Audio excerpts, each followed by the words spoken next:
get started. Can you hear me in the back? Good.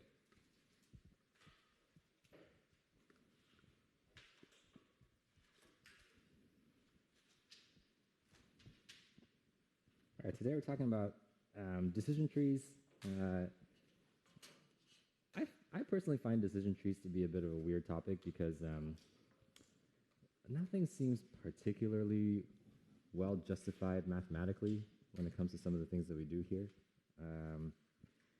So if you have questions along those lines, I might have no better answer than, well, it's just kind of how people do things. Nevertheless, they are quite intuitive though, so I think that the high-level concepts will still be relatively easy to grasp. So let's get started. So I would say that actually, in my personal ranking, the level of intuitiveness of different types of models that we can build probably goes nearest neighbor, which I can't think of anything, at least personally for me, that's more intuitive than just checking what the value of your nearest neighbor is. And then decision trees, kind of the one right after that. A lot of people find decision trees rather nice and intuitive because it kind of sort of matches onto how people think they make decisions themselves. Like considering, different splits of all these different features and then eventually converging onto a decision. And we'll talk about exactly what that means. So a decision tree is, it's basically an object, a data structure, a model that describes how to make a decision or, a lot of the times in this class we think about predictions, right? Based on the input that you give it. And then learning decision trees basically is the problem of you're given a data set, how do you construct a tree that actually matches this data set that you're given? How do you construct a tree that's good at predicting for the data points that you have? Decision trees are actually really widely used in real-world applications. That's kind of why we are talking about them in this class in the first place. Otherwise, I'd probably just skip over them entirely, but they are pretty widely used, so it's good to know what they are. And we'll discuss a little bit about why this ends up being the case. But one thing that I won't talk about that much today, but we'll just give you a sort of a sneak peek, is that decision trees are oftentimes what we call ensembled, which means that you don't just learn a single decision tree, you learn a whole bunch of decision trees. And then sometimes people call this like forests, right, because it's a lot of trees. And if you do this, if you ensemble a lot of decision trees together, you oftentimes get really good performance on a really wide range of tasks that you might want to solve. But this ensembling business, that's the topic of Friday's lecture. Today we're just going to go over the basics of what decision trees are and how you actually go about constructing them from data, okay? So as they're used in machine learning. So let's start with some of the basics. What is a decision tree? This table is a little small. I hope people can sort of see what's going on in there, but we'll walk through the example anyway in detail. So apologies if you can't read exactly what's going on in that table. Anyway, so I think the clearest way to sort of depict what a decision tree is just to walk through an example of what it might look like for a particular data set. Okay, so as I was preparing this lecture, this data set popped up like 4 or 5 times, seemingly like independently across all of these different sources, including Wikipedia. And it's a data set of a certain number of like 4 features here. Okay, so it's like, what's the weather? So it's things like sunny or overcast or rainy. What's the temperature, humidity? Is it windy or not? And then the decision that you're trying to make, or the prediction that you're trying to make, is whether or not to play golf. I cannot make this up. So this is the example that a lot of people give. And basically, you're given this data set of, well, given these measurements of these 4 features, of these 4 attributes, should you play golf or should you not? So if we were trying to build a decision tree from this data, such that we could maybe use it to like make predictions in the future about whether or not to play golf, how would we go about doing that? Well, one thing that we can do is we can start with essentially what we would call like the root of the tree, okay? In computer science, trees grow downwards. That's how we usually draw them. So the root is at the top. And one thing we can do is we can at least, at least graphically, we can depict, well, at the root of this tree, what's the data that we have? And, how many like positive examples do we have? How many negative examples do we have? That's kind of, at least for binary classification, that's the thing that's going to be most useful for us to draw. So in this data set, there are 14 data points, okay, so 14 rows here. And you have 9 instances of deciding to play golf and 5 instances of deciding to not play. So the number of positive examples that you have is 9. The number of negative examples that you have is 5 in the root of this tree. Okay. So if we were trying to decide, well, based on these features, based on these attributes, should I play golf or not? Well, maybe one thing that we can think about doing is trying to find out which of these features are actually informative of the decision that we're trying to make, right? Like which of these features actually tell us something about whether or not playing golf is a good idea today. Well, if you were to go through this entire table, as I've done in detail, and actually try to figure out which of these features are the most informative of that, one thing that you would notice is that this first column here, which is telling you kind of like something about the weather, whether it's sunny, rainy, or overcast, actually tells you a lot about the eventual decision that gets made. So for example, when it's overcast, which is this row, and this row, and this row, and this row, whenever it's overcast, you always actually decide to play. Okay, so maybe, having some clouds is kind of good for the weather overall, and it makes sense that you would want to go and play golf on that day. So that kind of seems like a pretty good idea, right? So why don't we actually start with this outlook feature and then, split based on that in order to try to decide whether or not we're going to go play golf. So if I split on that, well, there are 3 different values, at least in this data set, right, of what the outlook can be.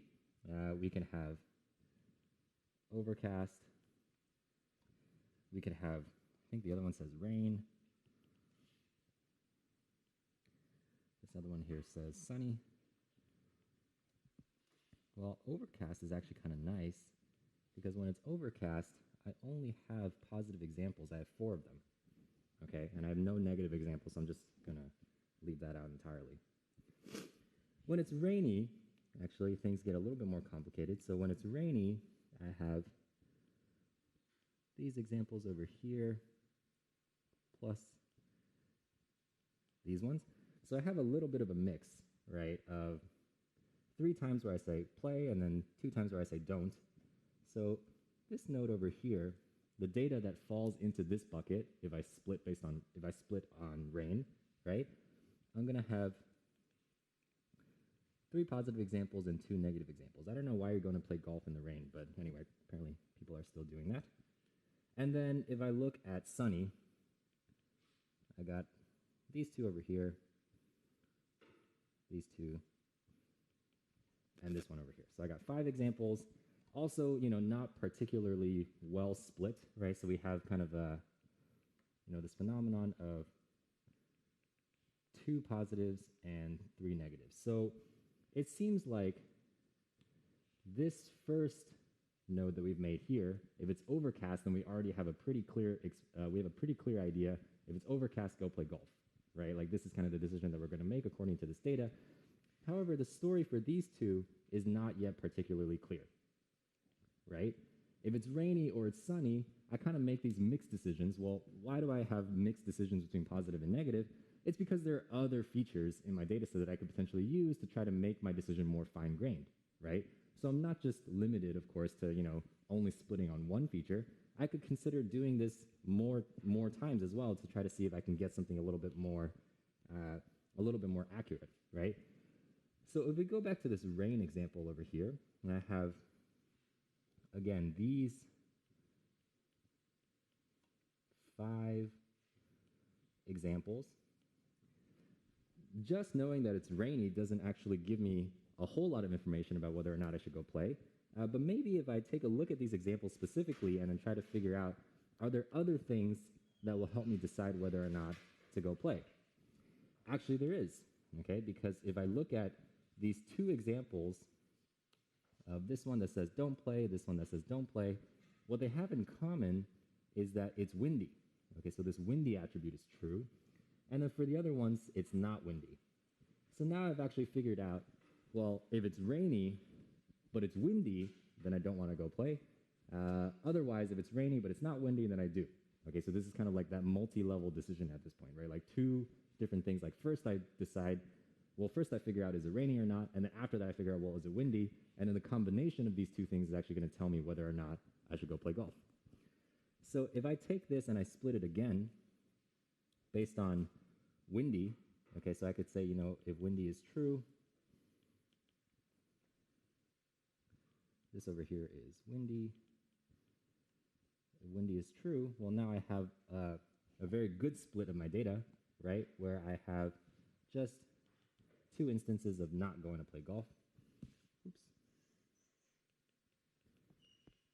And then when windy is false, I have three instances of going to play golf. So one split was not very good. Turns out doing that, but then doing another split on top of that gave me, you know, at least for my training data, a very good separation, right? A very good idea of whether or not I should be playing golf or not. Similarly, I can do the same thing actually for sunny. So here, when I look at all these examples of rows that have sunny, again, I don't have very good separation, but is there something that'll tell me, conditioned on sunny, right, is there something else that I can split on that'll give me good separation? Turns out there is. If you stare at this hard enough, all of the instances that say don't play have very high humidity values. So I have 85 here, 90, 95, whereas the times that I go play, the humidity is 70, okay? So if I condition on this numerical value being less than or greater than some particular sort of threshold, right? Then again, I can make a very good decision about whether or not I should go play golf. So this last one over here, I can say, you know, here I'm going to split on humidity, and if it's like greater than or equal to 85, say, then I know I'm not going to go play golf. And if it's less than 85, go play. And this is what a decision tree would look like for this data set that I've been given, okay? We did not exactly walk through the algorithm for how this gets constructed, but we sort of are starting to get, well, the basics, right? Like, what is the structure of a decision tree? What does it actually look like? What's the intuition behind how we want to build it? And what's the final goal that we want the decision tree to achieve, right? So those questions should be answerable at this point. Decision tree looks like this. We build it by kind of, you know, considering different splits that we can make and trying to figure out which ones are, quote unquote, the most informative, right? And we measure how good the decision tree is based on, you know, what we can think of as almost like the purity of the decisions that we make at the end, right? Like, are they all pluses or minuses, or is there some mix of them? And if there's some mix of them, then we would expect that our decisions are not going to be as accurate, right? So getting to, you know, fairly close to just all pluses or all minuses at the end when we make a decision is actually what we're going to want to achieve.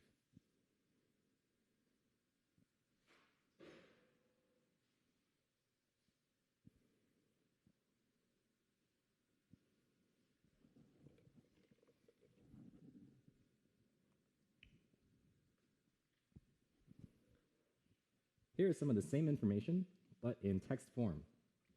Okay, so we are given a data set, okay, just like we've been given a data set before of n data points xi, yi, from I equals 1 to n.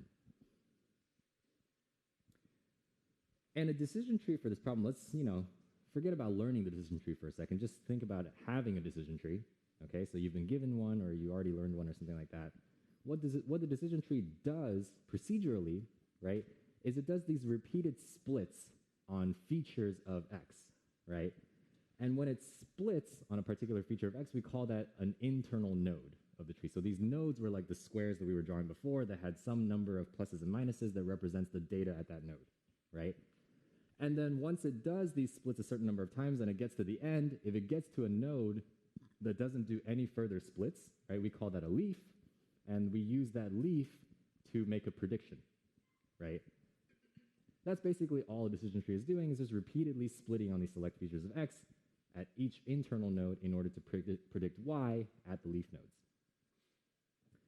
And like we already mentioned, each node right, contains the subset of the data that matches the splits made so far, right? So if I split on the weather and I go down this rainy path, and then I split on windy being true or false, and I go down the true path, then the only data that I have at that node is going to be data that matches, the outlook is rain and the windy is true, right? That's going to be only that subset of data. And really, ideally, what we're looking for, right, is to have leaf nodes that contain very little or no variability in the labels or the targets that are actually stored at that node, right? So we're trying to get to the point where we can make very confident predictions, right, based on these leaf nodes having data that's sort of very homogeneous at that point. And if we want to make a prediction for a new point, x prime, right? Again, that's the whole point of machine learning, right? It's trying to make predictions for new points. What we do is we just start from the top, start from the root, and then just go down the correct path based on the features of x prime. And then once we go down the correct path until we get to a leaf, we look at the data that's stored in that leaf node, okay? So we can count like the number of pluses versus the number of minuses, for example, right? And then if it's classification, like that example, we can take a majority vote of all the data that's there. Remember, it's kind of cool if like all of them say the same thing, but they don't necessarily have to, right? So maybe we could have like 3 pluses and 1 minus at a leaf node, at which point we would predict plus for that node because there's more pluses than minuses, right? Or you can also imagine having your y's be continuous valued targets, right? So we're doing something like regression, right?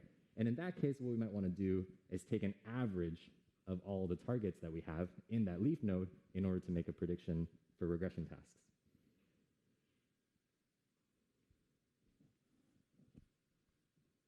Yes.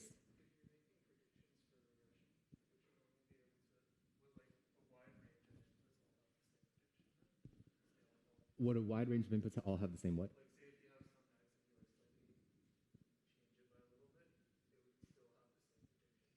Oh, great question. Yeah, so we will talk, actually, I don't know if I have a slide on this, but for regression, right, if you imagine that like at every leaf node, you're just predicting some constant value, which is like the average of all the targets in that node, then what your function looks like is kind of this like piecewise constant function, right, where like in certain areas of your input space, you're like predicting this constant, at another area, you're predicting that constant, and all this other kind of stuff.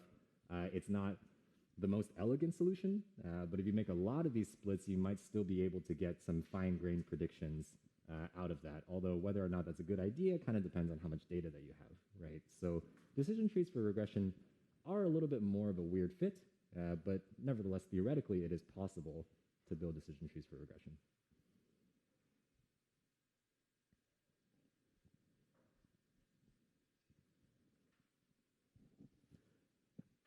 One thing I want to add, by the way, and then we'll get to that question, is I'm like 90% confident that there's something slightly more sophisticated that you can do, which is like learn linear functions at your leaf nodes.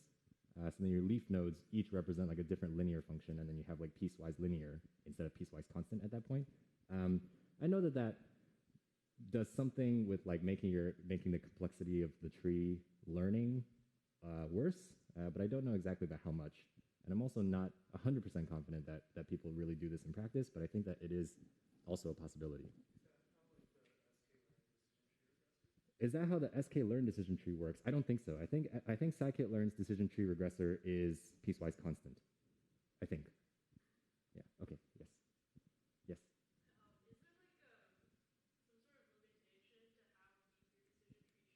Oh.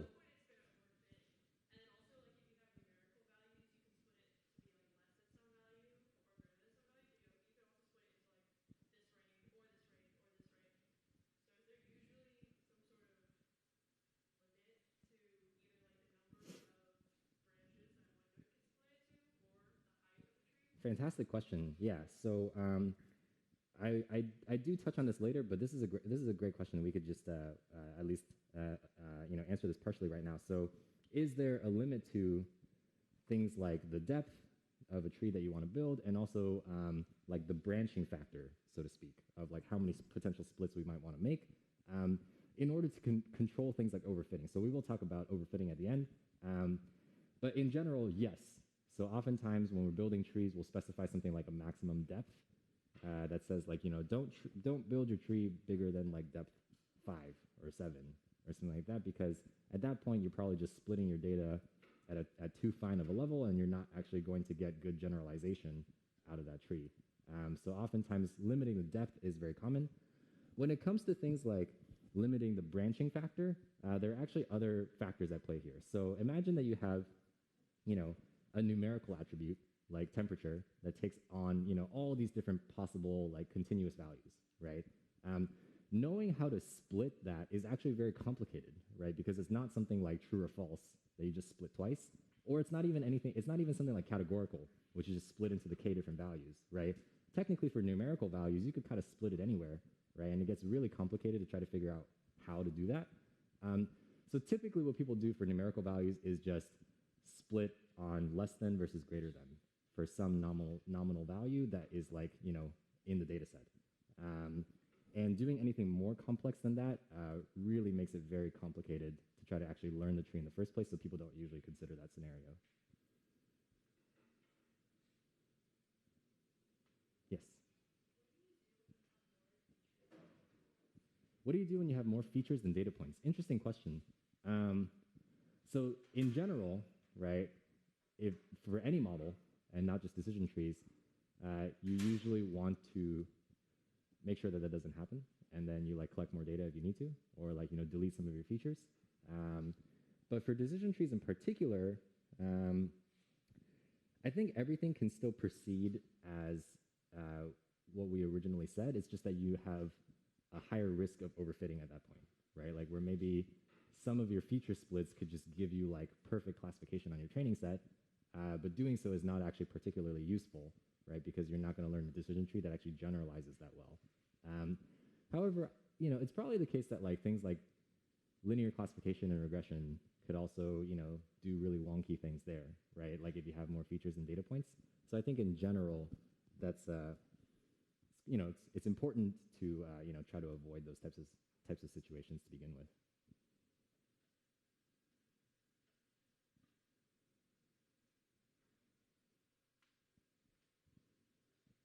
Okay. So now we've defined what a decision tree is. Let's actually talk a little bit about how to learn them. Here's the bad news up front. Okay, so learning an optimal decision tree for pretty reasonable definitions of optimality, like, it's, the best for your training data or something like that, is known to be what we call in computational complexity theory, NP complete. Okay, if you have never heard of that term, that's okay. We're not going to talk about it all that much or at all in this class. Just understand that what that means is like, it's a really, really hard problem, and we don't know of any like efficient algorithms to actually solve or to actually try to learn the optimal decision tree. And this kind of goes back to this point that we made earlier in the week, right? About like the models that we're studying right now, they're kind of inherently nonlinear, right? Because they're inherently nonlinear, there's a lot more difficulty when trying to actually like learn these models, right? Compared to all these linear things that had nice tractable solutions like what we had before, right? Nevertheless, these models do tend to work very well in practice, so it's good to know about them. But really what we have to resort to are kind of these approximate algorithms, right? So everything that we know of that sort of like tries to learn these decision trees, really the only goal is to try to find good trees, so to speak. So not necessarily the best optimal tree that we could find for a particular data set, just one that happens to be relatively good for the data set that we have. And by far, okay, this is like pretty much like 100% of the time, the most common approaches for learning these decision trees are what are known as greedy algorithms, okay, that also proceed in also what we can call a top-down manner. Why is it called top-down? Well, because we start with a tree that's a single node, just like what we had in that illustrative example at the beginning, right? And then we continually, quote-unquote, build out the tree to get better and better leaf nodes, okay, leaf nodes that are more accurate when we're trying to make a prediction. And we call this top-down again because in computer science, trees go downward. So we're starting from the top down. And then what do we mean by greedy? Well, greedy is, kind of a self-explanatory term, but, more concretely, it means that every time we decide to make a split, we're only considering how good that split is going to be immediately, Okay, so what are the children that are going to be made by that split, and how good are those children? What that means is that we're not looking ahead into potential future splits like, oh, like what if I make these two splits together? How good is that going to be? We don't usually consider those types of questions, right? Because doing so ends up being very, very complicated and also very, very time intensive. And so we only look one level down because that's already complicated enough as is, and we can't really afford to do anything beyond that.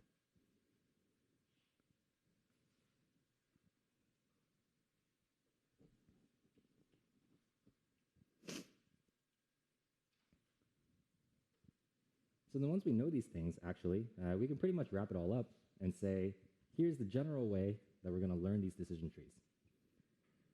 At every node, okay, for all the data that we have left, so at the root, it's all the data, right? But any internal node, it's going to be, whatever subset of data we have left, right?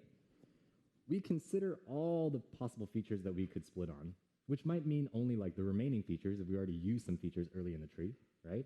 But we consider all the possible features that we could split on and all the possible values that we could split by, right? So if the feature is something like a categorical or like a true-false, then maybe there's only a few values. If the feature is something like a number, right, then there might be a lot of different ways that we could imagine doing this splitting, and we have to sort of consider all of them, right? And then for all of those different possible features and splitting values, we try to figure out which one is going to make the best split, okay? And we're going to define this notion of best on the slide after this. If this sounds expensive, that's because it is. It actually is really expensive. So actually, what's kind of cool about this versus nearest neighbor, like we learned about last time, is they're almost kind of like opposites in this regard. Nearest neighbor, super fast at training time, right? Like in the most naive version, you don't have to do anything at training time. You just have to store your training data. But then at test time is kind of slow, right? Because then you have to loop through all your data to try to make your prediction. Decision trees are kind of the opposite because at training time, they can be remarkably slow to actually try to learn and fit. If you're trying to build a reasonable depth tree, at every single node, you're trying to consider all the different features that you have and all the different ways that you could split them, right? Which is a pretty intensive process. So training time can be very slow for decision trees. But once you have that tree, then at test time, when you get a new point, you just have to go down the correct path, which is in general very fast for making a new prediction. So these are kind of opposites, right? However, one thing that we could do in order to speed up decision tree learning a little bit is something that we'll see next time, which is kind of the idea that maybe it's kind of a waste to consider all possible splits for all features at every single split. Instead, maybe we can just consider a subset of them at every split, and usually that's going to give us decent performance anyway. Question there?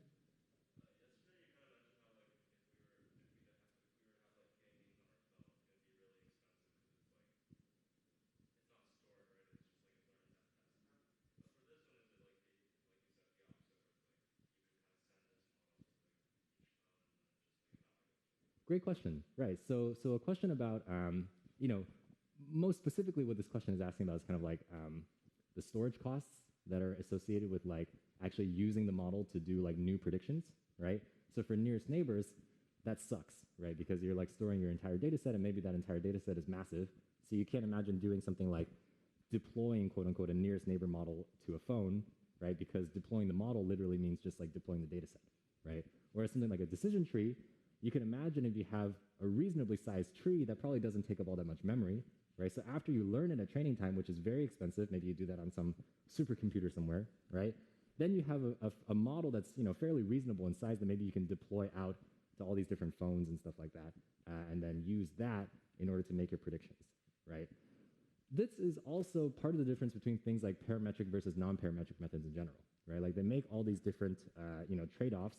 And one of the trade-offs that you make is like non-parametric methods, the number of parameters grows with the amount of data, whereas for parametric methods, that's usually not the case, right? So you have, these certain distinctions that are really quite interesting.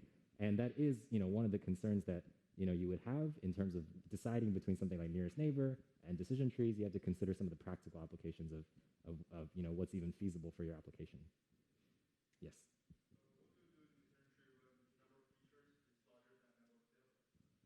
So we had this question earlier about what do we do when we have number of features larger than the number of data points. I don't know if I'm missing something about this question, but I'm not sure if this case is specific to decision trees. I think in general, if you have, D independent features and N data points, and D is larger than N, then basically for any model that I can think of, you're going to have a hard time, learning that model in some reasonable way, like including for all the linear models that we learned before. So I'm not exactly sure what would be specific to decision trees here. I would imagine that the general answer is still applicable, where you're just at a high risk of overfitting, and you probably want to try to mitigate that in some way. Potentially, if you can, by just collecting more data.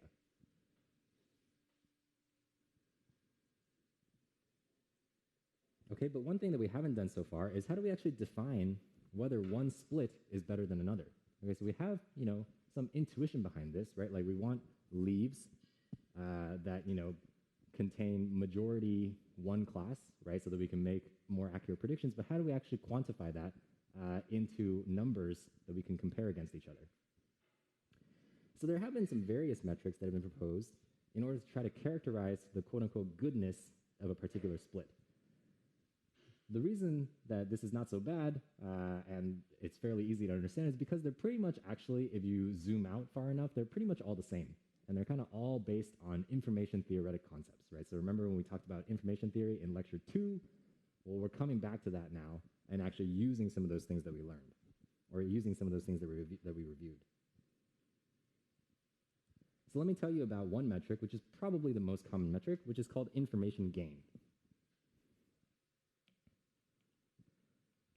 First, you'll recall this concept that we had called entropy, which we usually denote with an H.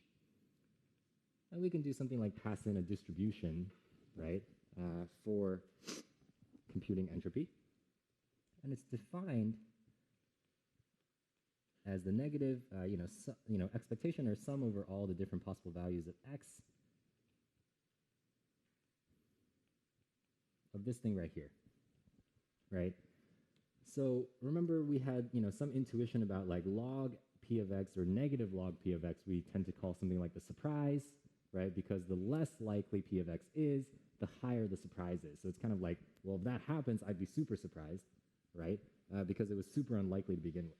So that if we take the expectation over that surprise, then we get the entropy of a particular random variable, which basically tells us, on average, how surprised are we by the outcome of the random variable.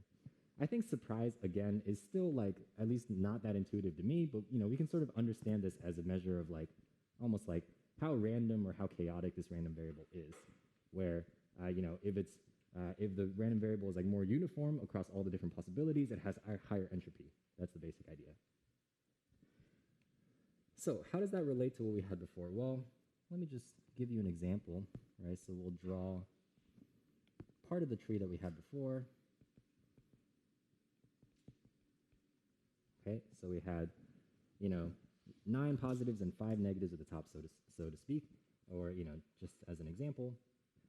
And then let's make some hypothetical splits. So I won't actually base this off the data set necessarily, but let's make some hypothetical splits and actually try to figure out how we would compute this quantity based on those examples.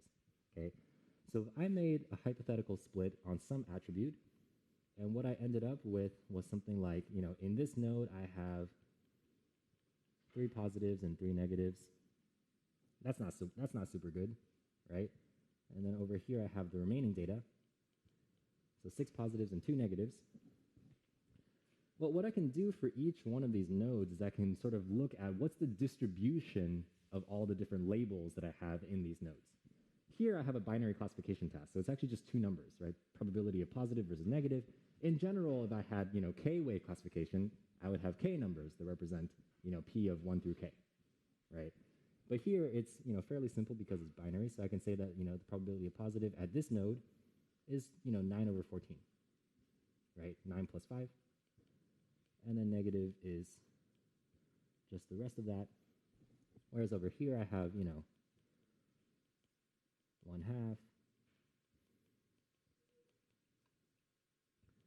And for this other child node, I have, p of positive is 3/4 and 1/4. Okay? So if I use these as the p, right, in my entropy calculation, what are the numbers that I get? Well, I don't necessarily expect you to do this on paper, but I already looked this up. on Wolfram. And the numbers that you get in log base 2 is that the entropy on this top node is 0.9403. The entropy in this node over here is 1. That's actually one of the ones that you should be able to do just on paper. And the entropy over here is 0.8113. Okay, those are the numbers that you actually get. Again, you don't have to do that on your own. Let's interpret these numbers just for a second. Okay, so at least we can look at their relative values. So 1 is the highest, right? And what does that mean about this node over here?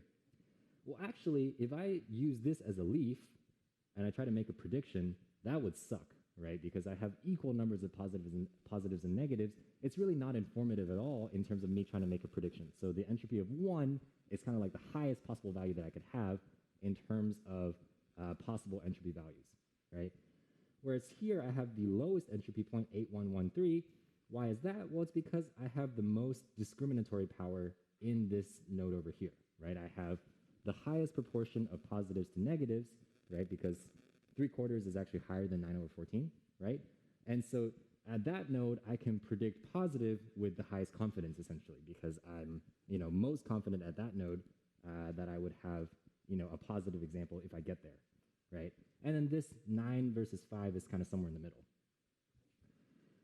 So one way that people try to characterize, how good a particular split is for a decision tree is by looking at the entropy of the original node and then looking at the average entropy that you get when you make a particular split and then trying to quantify the difference between these two values, okay? And this is a quantity known as information gain, which I'll denote as IG. And basically, what information gain is basically what was your original entropy and then subtract the entropy that you're going to get after you make this split, okay? What we do in particular is we take a weighted average based on the number of data points that we get in each one of these children, okay? Because we want to, weight them proportionally according to like how likely we are to go down each path, right? So in this first child over here, I have 6 points, right? And it's like 6 out of a total of 14 data points, right? And my entropy is 1. In the other path, I have 8 points, and my entropy is 0.8113. This information gain that I get is 0.0481. So we can almost, we can understand this final number that we get as essentially a reduction in the entropy, right, based on making a particular split on a particular feature. The higher the number, the better, right? So I want maximal information gain in terms of taking something that was high entropy and then splitting it and then getting something that's low entropy, something that I can make confident predictions with. That's the high-level idea, right? To try to illustrate that high-level idea a little bit, let's consider another hypothetical split where let's say I had, the same thing that I had before.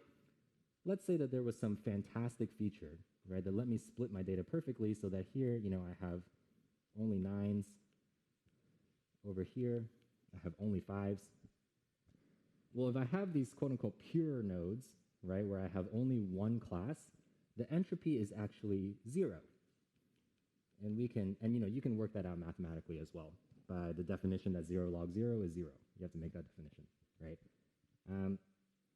Here, my information gain is a whole lot higher. Specifically, it's just the entropy that I had in my original node, okay? So if I were able to make this split, this information gain is telling me this is way better than making this split over here, right? Because the information gain is way, way larger, right? The entropy that I had before versus the entropy that I have after making the split. I want to increase that as much as I possibly can when I'm trying to decide which feature to use for splitting. So what I would do, right, is I would consider all the different features that I have, all the different values that I could split on, and then compute this information gain and then just pick the best one, make that split, and then recursively do this until I'm happy with the tree that I've constructed. One thing you'll notice is that when I'm computing this information gain for different splits that I could possibly have, right, the entropy of the original node is not going to change, right? It's always going to be like 0.9403 in this example, right? So really all I'm doing when I'm comparing different splits is I'm comparing their entropies against each other. And I'm just trying to pick the one that has the lowest entropy, right? So information gain is basically that plus some constant, right? Plus the entropy of the original node. So if that's the case, then the information gain, the entropy of the original node doesn't even factor into which split I would choose. So why would I include it in the first place? Why do I look at information gain and not just entropy of the split or average entropy after the split? Anyone have any ideas?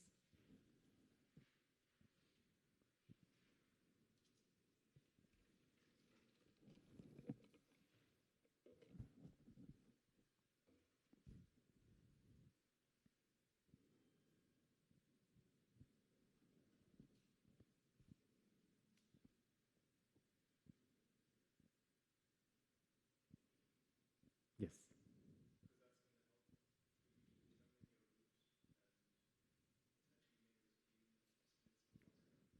That is pretty much correct. Yeah, absolutely. So basically, what we can do is we can use information gain to try to decide when to stop splitting altogether. Okay.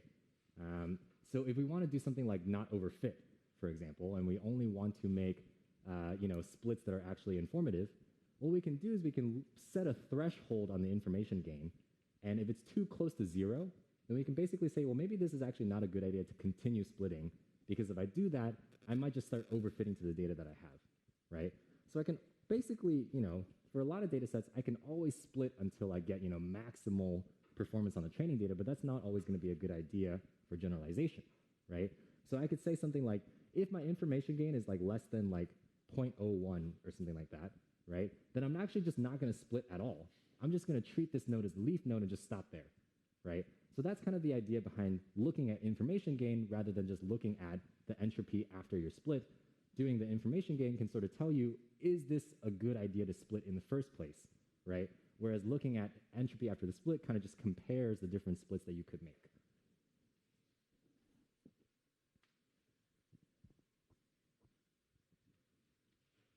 Great, so then let me tell you about some other metrics that people have come up with.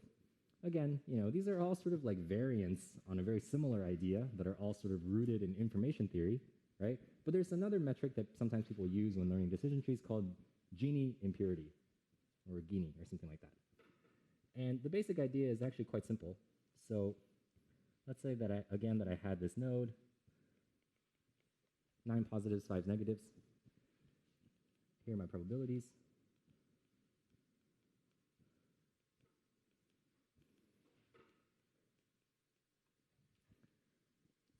I think that the easiest way, at least for me, to understand this quantity is as follows. Let's say that I randomly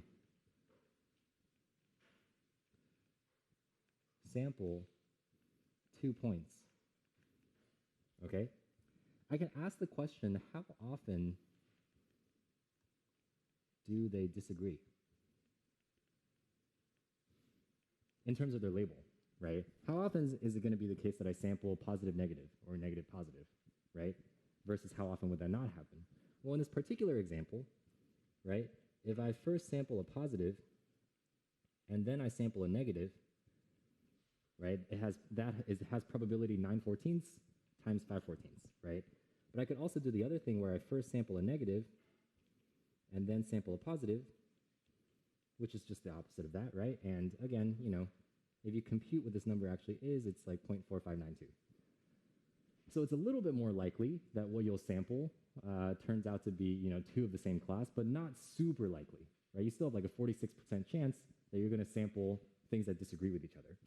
And again, this is kind of a measure of like whether or not that node is good, right? Because the more you have of just one class, the less likely it's going to be that you're going to sample points that disagree with each other.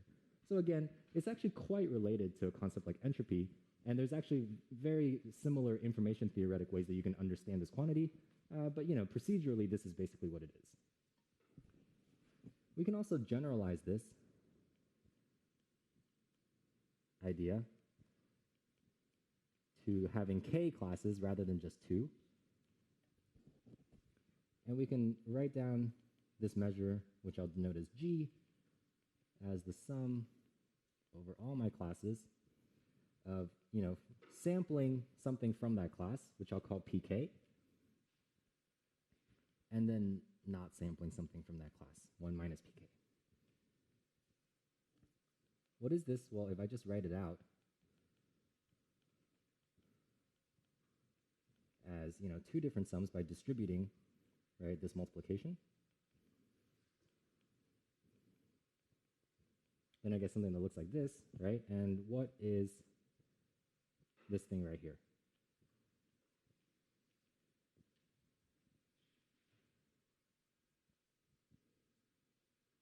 1, right?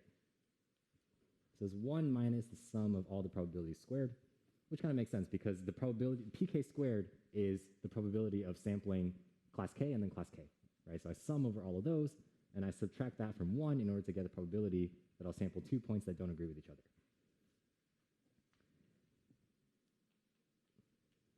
What am I doing with this quantity? Well, basically, this G here, I can basically use this G in place of H on the previous slide. That's kind of the high-level idea, okay? So instead of entropy, I could compute something like this impurity score and then just substitute that in everywhere in order to try to make decisions on which splits I should be constructing. So different metrics, a lot of the times they'll lead to very, very similar trees, right? But this is kind of the high-level idea.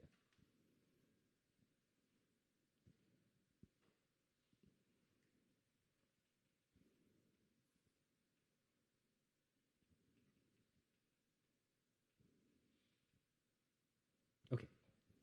What about if I have continuous targets? So what if each of my yi's is actually some real valued number? Okay, well, the stuff that I told you before no longer applies, really. I can't really easily measure things like entropy or, impurity. What I could do is, kind of do something that is also kind of information theoretic, which is look at variance, right? So what I can say is that the prediction that I'm going to make at a node with, let's say, like, if the subset of data that I have at this node is L, right? So I have L points at a particular node. How am I going to predict? Well, I'm going to predict according to what I call Y bar, which is basically just the average value that I have for I equals 1 to L. So one thing that I could do is for every split that I'm making, I could consider the subset of data that I'm going to get, consider the average prediction that I would make, and then measure something like, so we can consider something like the mean squared error, right, of all the predictions that I'm making at this particular node, right? So how much variance essentially I have in all the data that I have. I could also do other things like, consider, so this is, you can think of it as like a 2 norm squared, right? I could also do something like 1 norm, right? And then maybe I could use the median as my prediction Y bar instead of the mean, right? This kind of has similar flavor to like least squares versus least absolute deviations, where you would imagine that maybe the latter has better robustness to outliers and things like that. So this is, again, just choices that you would make based on what you believe is true about your problem, right? But at a high level, this is kind of the idea. You define these different metrics like variance, and then you use them the exact same way that you use things like entropy or impurity as we discussed before. So we're basically, at every split, we're always just looking for like reduction in some quantity that's bad, right? How much can we reduce a bad quantity, and then that's how we're going to pick our split. And maybe if the reduction is not big enough, then we're just going to decide not to split altogether.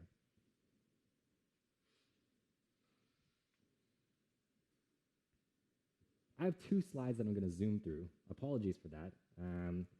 But, we kind of want to get through some of this stuff. And then, office hours after this, we can take questions. I want to tell you a little bit about some of the advantages of decision trees. They're often said to be simple to understand and interpret because you can sort of lay them out graphically, right, and sort of understand how is your model making decisions. I would say that maybe this is not exactly true, but they're at least more likely to be understandable. You could still build like really convoluted trees that are like massive, right, and then you don't exactly know why it's splitting on particular values and stuff like that. But at least compared to other models, it's more often the case that they'll be understandable.